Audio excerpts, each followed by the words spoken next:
Méditation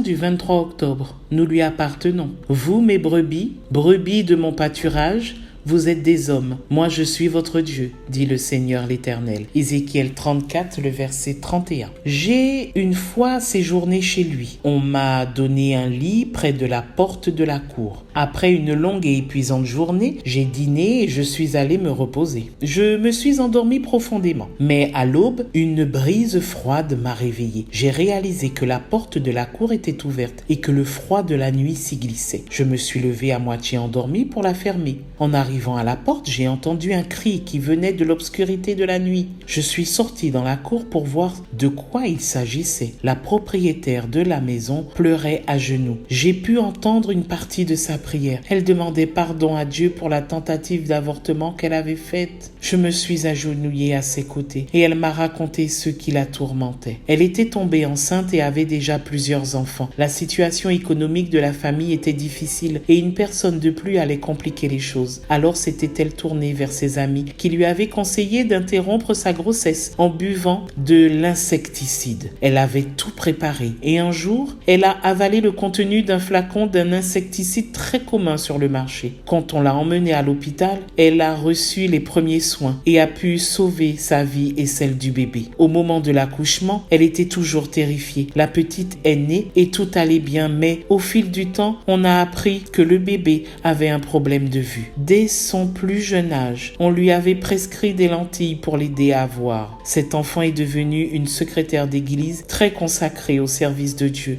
Derrière ses épaisses lunettes, j'ai pu voir les plus beaux yeux bleus que j'ai jamais vus. Elle souffrait régulièrement de quelques problèmes de santé, ce qui remplissait sa mère de remords pour le mal qu'elle lui avait fait. Mais nous avons prié en confessant son erreur et en demandant miséricorde. Quand je parlais avec la jeune femme, elle se montrait toujours joyeuse et reconnaissante envers Dieu. Elle me disait toujours « Je suis une brebis faible de Dieu. Il s'est occupé de moi depuis mon enfance. Il est mon Dieu et mon berger. » Dieu peut transformer même nos erreurs les plus horribles en une belle histoire. Aujourd'hui, entre ses mains, il te dit « Tu m'appartiens. Je suis au contrôle de ton histoire. » Que Dieu nous bénisse. Excellente journée et à demain si Dieu veut.